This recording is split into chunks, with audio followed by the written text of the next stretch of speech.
Chelsea soccer player Gael Kakuda put in a request for a high-end car to chauffeur him around town. Kakuda wasn't a big star or anything, but he had a reputation for being free with his money, and since he was making about $37,000 a week, the guy had money to spend. Of course, the company was stoked because an athlete with a reputation for being a bit free with his money is something any company is going to be happy about. So the sales manager, who saw the dollar signs, grabbed a Bentley Continental GT and a chauffeur, then sent the man out to do whatever Kakuda wanted to do. What Kakuda wanted to do was go shopping. And shopping he did. He bought so much stuff, the company actually needed a second car just for his bags. Then Kakuda went to a club where he dropped over $3,000 on bottles of Dom Perignon. The only problem was Gael Kakuta wasn't the man who made the call, nor was he the man being driven around spending all that money. Fraudster Medi Abalimba was born in the Democratic Republic of Congo.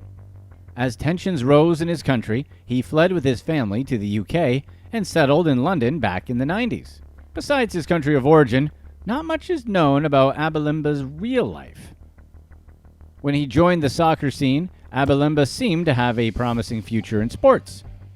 Some saw him as a diamond in the rough that had the potential to be a star.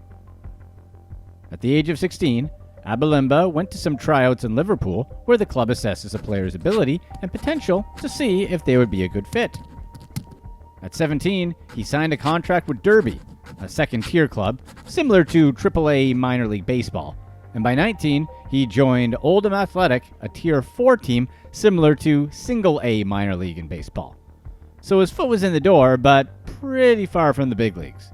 When Abalimba's crimes eventually came to light, various people in both clubs either claimed not to remember him or could only vaguely recall his stints with them. One of the odd questions about Abalimba surrounded his actual age. According to the 2011-2012 Sky Sports Football Yearbook, Abalimba was born on October 14th, 1992, but documents from his later criminal convictions said his birthday was actually May 26th, 1989. So, why does that matter? Well, if he were born in 1989, it would mean that he couldn't qualify for several of the clubs that he did tryouts with since they believed he was in his late teens, instead of being a bit older. If you follow sports at all, you know that players coming from developing countries often have questionable birth records. We're looking at you, Albert Pujols. Anyway, Abalimba's former teammate said that he seemed older than the rest of them, which matters because a grown man playing against teenagers is going to play better. Naturally, his teammates were suspicious, and on one occasion, one tried to grab his passport to check his age. Abalimba got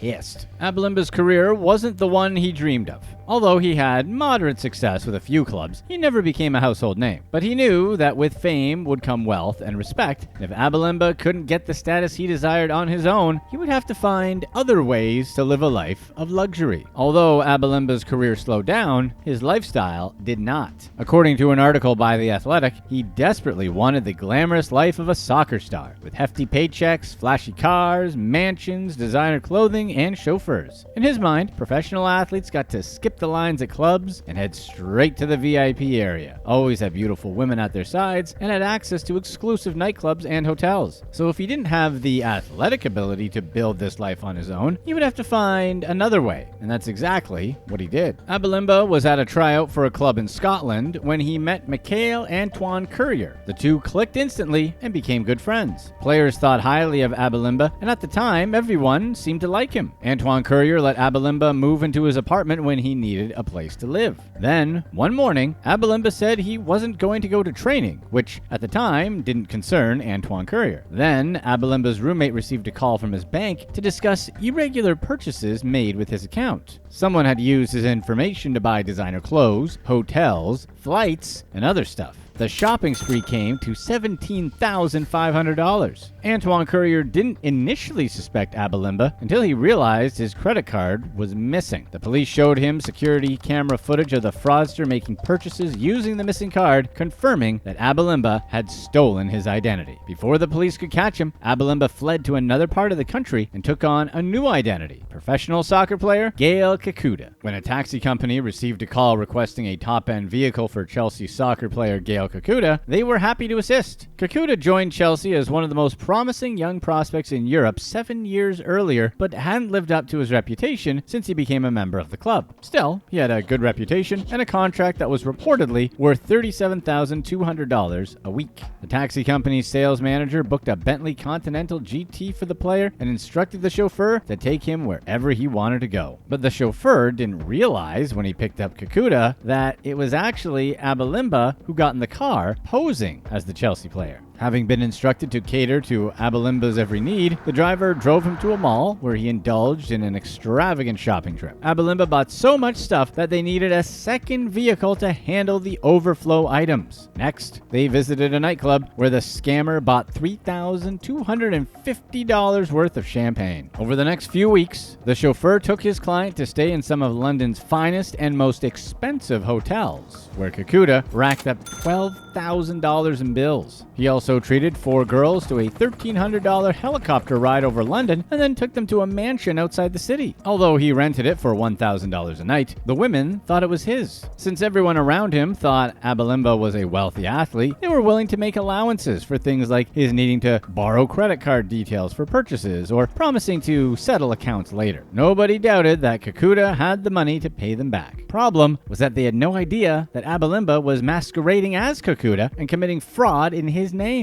While impersonating Kakuta, Abalimba had changed soccer clubs several times but played at a much lower level than his alias. Rather than pulling in Kakuta's $37,000 a week, Abalimba only made $373 a week. He was so strapped for cash that he also worked part-time in the office of a minicab company to make ends meet. At some point, Abalimba realized that he physically resembled Kakuta enough to pull off the con and live the life he dreamed of, at least for a while. In July 2014, pretending to be Kakuta, Abalimba went shopping in Manchester, England. He went to a department store where a personal shopper helped him pick out $25,000 worth of clothing and jewelry. When he reached the checkout, he handed over a damaged credit card which didn't work. He promised to figure out the issue and come back for the items the next day. The following day, the chauffeur returned to the store to pick up the goods, but a store detective refused to hand them over and contacted the police. Abalimba left a pattern of fraudulent behavior across the UK in his midst, from stealing from Antoine Courier to his days of impersonating Kakuta. As Kakuta, Abalimba conned a woman into covering a $5,784 spa bill and a $3,000 taxi bill. He said he didn't have his cards on him at the time, and with his status, the woman believed he would pay her back. And this wasn't the first time he was on the police's radar. In 2013, Abalimba skipped out on a $32,000 bill at a nightclub and received a suspended 6-month sentence and was ordered to perform 150 hours of community service. Anyway, law enforcement tracked Abalimba down in 2014 at his Berkshire mansion, where he was surrounded by bags of designer goods. They arrested him and charged him with multiple charges of fraud. Months later, Abalimba pleaded guilty to 12 charges, defrauding various people out of $200,000, and the judge sentenced him to 4 years in prison. There were many contradicting reports about who Abalimba was and how people saw him. Some teammates said he had a big personality and was incredibly charming. That was until they were at a restaurant or bar and the bill appeared, saying he'd pay back whomever picked up the check right now. The teammates trusted him. He was well connected and knew how to get his friends into exclusive nightclubs. Of course, he wasn't paying anything back.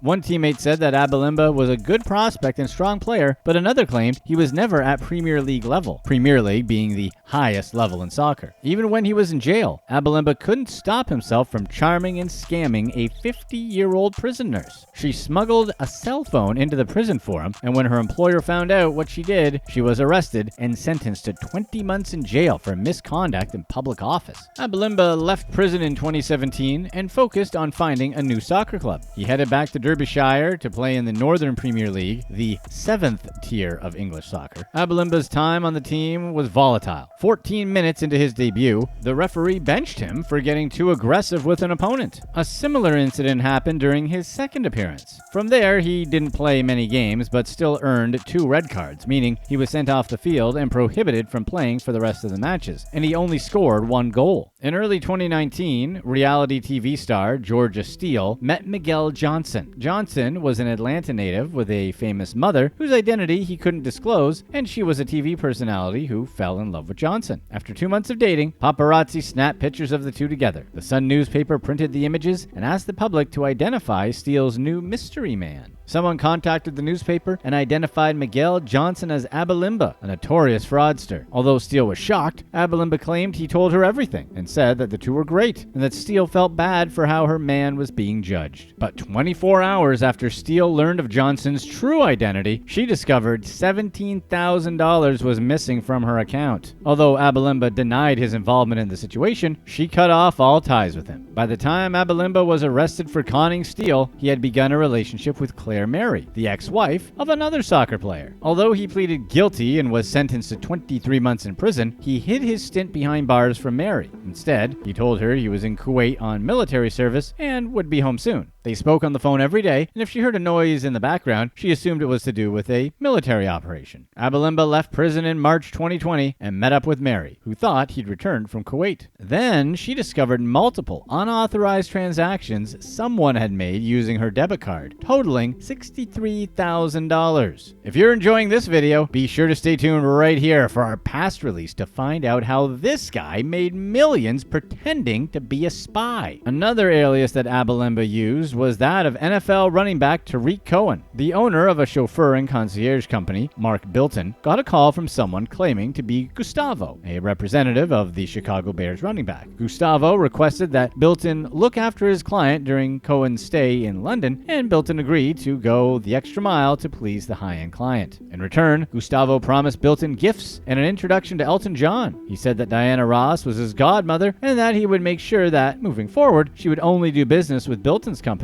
when she came to London. Bilton arranged for Cohen to travel in his best cars and committed to ensuring that the so-called football player had an unforgettable trip to the UK. But there was always a reason why Cohen couldn't pay his luxury hotel bills. Bilton offered to cover them on Cohen's behalf with the trust that he would be paid back. As the bills added up, and it wasn't long before Bilton was out of tens of thousands of pounds. Worrying he wouldn't get his money back, he contacted Gustavo and agreed to meet to discuss the situation. Gustavo arrived in a Rolls-Royce and took Bilton to one of the city's up-and-coming neighborhoods to show the businessman the 3 apartments that Gustavo planned on buying. Despite covering over $113,000 in hotel bills so far, he tried not to worry about repayment, as it seemed like a cash flow issue more than anything. Unfortunately, Bilton never got his money back. Abalimba just couldn't stop himself from scamming pretty much everyone he met. Forensic psychologist Dr. Donna Young said in an interview for The Footballer Fraudster, a documentary about Abalimba's crimes, that his case was one of the most extreme she had ever seen. Dr. Young said Abalimba liked to play on people's respect for his status and wealth and didn't demand payment because they trusted him. Since he was famous, they didn't mind making allowances they wouldn't normally make to keep him happy. Dr. Young also said that his ability to take on different identities and turn into other people was because Abalimba couldn't separate himself from the characters he was playing. In his mind, he actually was Gael Kakuta, Miguel Johnson, and Tariq Cohen. In 2021, Abalimba was arrested again and charged with 15 counts of fraud. He pleaded guilty and was sentenced to 4 years and 2 months in prison. He left prison in 2023. Abalimba's life of crime has been made into a documentary called The Footballer Fraudster by ITVX in the UK.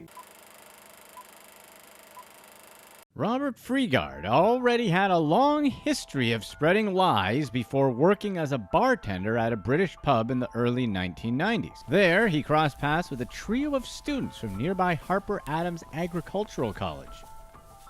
Going by the name Rob, he sparked a friendship with Maria, Sarah, and John, who were from privileged backgrounds and looking for a bit of adventure in their lives.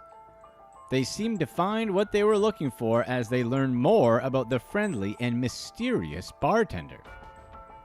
Rob started dating Maria, and he soon became friendly with John. After building their trust for some time, he shared a big secret, and they promised not to tell anyone about it. He said he wasn't a bartender at all, but was working undercover as an MI5 agent. For those unfamiliar with the secretive United Kingdom agency, it serves roughly the same function as the FBI in America. According to Rob, he was sent to the area to investigate terrorist plots by Irish Republican Army.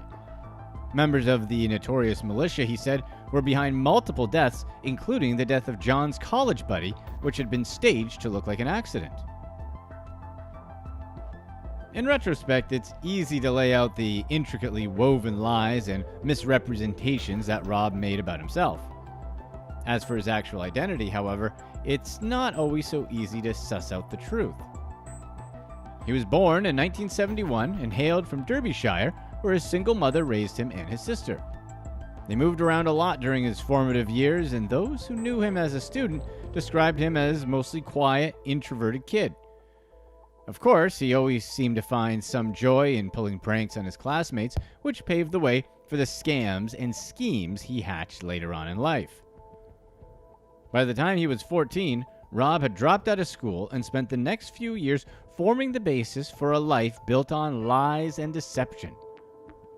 When his teenage years ended, he was already leaving victims in his wake.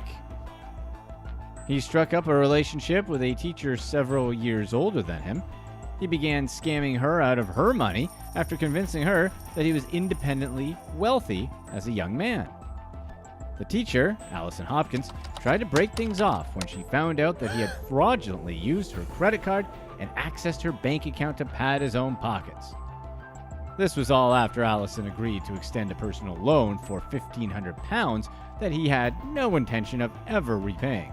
When Allison told Rob she wanted to end their relationship, he became outraged, and she feared for her own safety. Things got so bad that she relocated to a town more than 200 miles away. Even that wasn't enough to stop him, though. He soon tracked her down and broke into her home to kidnap her. Fortunately for Allison, he failed. Rob's ex shared the frightening story with her friends, who then told the local police. As Rob faced criminal charges in early 1993, he found an opportunity to leave the area and set off on a life on the run from the law. His lies varied from victim to victim, but one type of scam seemed to be a recurring theme throughout this period of his life. Rob focused on finding women who would fall for his charm long enough for him to cheat them out of their cash. Not all of Rob's victims were vulnerable women, however. In one case, he befriended a jeweler in Sheffield and convinced the man that he was being recruited for a secret mission. However, this case was a bit different than most of Rob's other crimes, since he didn't seem to steal or defraud any money from Simon Young. Instead,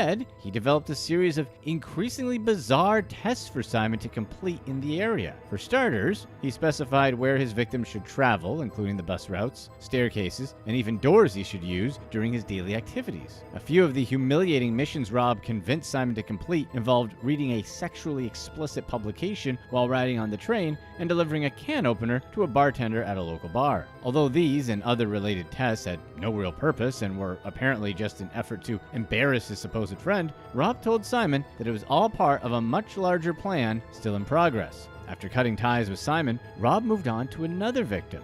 He hired Elizabeth Bartholomew to provide childcare in 1996, and they were soon involved in a romantic relationship. That relationship devolved into degrading and abusive acts after Rob convinced Elizabeth that she had been placed on an IRA hit list. To test her loyalty and guarantee her safety, Rob instructed Elizabeth to perform acts that he said had been dictated explicitly by his bosses in the secret agency. He coerced her into a series of public stunts, including dressing up in ornate traditional Indian garments or pretending to be a Jehovah's Witness. He also instructed her to fundamentally change how she looked and presented herself to others. Finally, Rob exerted his influence over Elizabeth to the point that she agreed to change her name. Although he never admitted what he got out of pulling his victims' strings to the point that they agreed to degrade and embarrass themselves in public, it seems as if he was acting on a deep-seated desire from his youth. While frequently moving around as a child, it was almost impossible for Rob to form long-lasting relationships with schoolmates. To create any lasting impressions on those around him,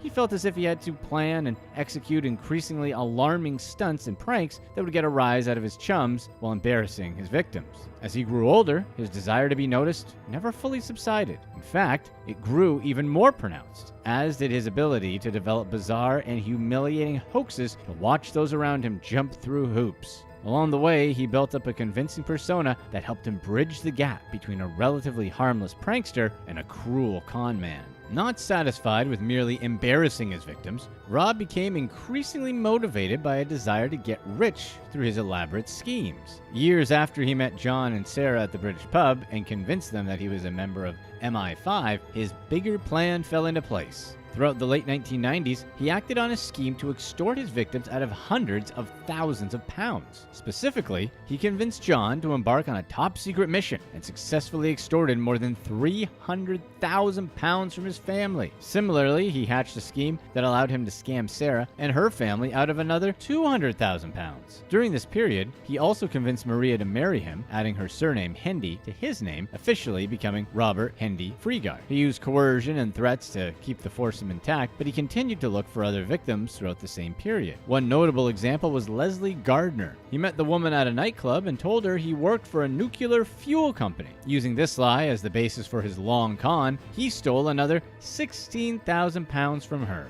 A con man tactic he used to defraud his victims involved forcing them to get odd jobs and hand over their earnings to him. He convinced them that he needed money to continue offering secretive protection against the evildoers intent on causing them harm. Even as his wife and 2 children faced eviction and abject poverty, Rob continued living the high life. He initiated relationships with several other women and used variations of his familiar scheme to extort a massive amount of money from multiple new victims. Rob seemed to be pursuing a fantasy life akin to a James Bond thriller, but he clearly lacked all the positive traits that 007 brought to the table. Instead, he focused solely on the character's negative characteristics, lies, and womanizing to carry out his criminally abusive plans. Authorities launched a wide-ranging investigation that spanned more than a year and a half and cost roughly £2.5 million.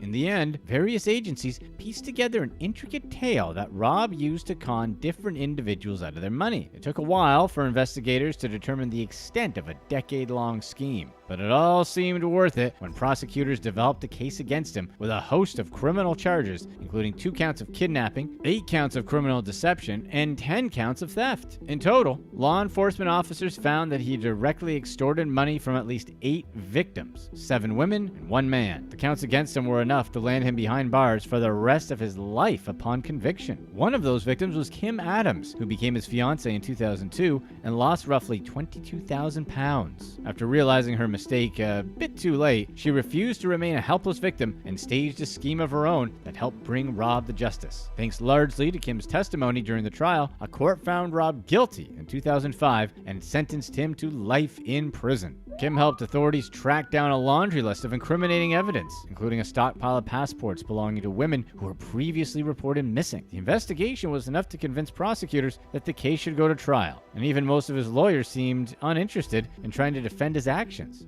3 of 4 defense attorneys who initially accepted a job working on the case reconsidered. They resigned due to what they described as a professional embarrassment. The evidence presented in court was enough to score a conviction, but any victory for his victims would be short-lived. A few years later, he appealed his kidnapping charges by arguing that his victims were never physically prevented from leaving him. Although he was obviously using threats and fear tactics to keep them captive, the judge ruled in his favor and granted his appeal, meaning he was released from prison in 2009. As expected, Rob returned to his familiar ways after regaining his freedom. He soon met Sandra Clifton and embarked on a whirlwind romance with the single mother. After moving in with Sandra and her 2 children in 2012, Rob began exerting his influence over the household, and the kids suspected that he was bad news. Less than 2 years later, he convinced Sandra to leave her family to live a secretive life with him. Her ex-husband and the father of her children investigated the situation and discovered that Rob, who was now introducing himself as David, had driven Sandra into financial ruin. Before long, the family learned about Rob's criminal past. Sandra's son, now in his mid-20s, hasn't seen his mother since he was a teen. He's gone public with his effort to convince Sandra to leave the man who destroyed their family. He's gone on multiple television programs to plead his case and assert that Rob is using his power of persuasion to brainwash his mother. It's unclear what lies he's using to keep his latest victim captive, but there's no doubt that his web continues to leave broken relationships and shattered dreams wherever he goes. Click to watch one of these next videos. Let us know in the comments section what you'd rather have: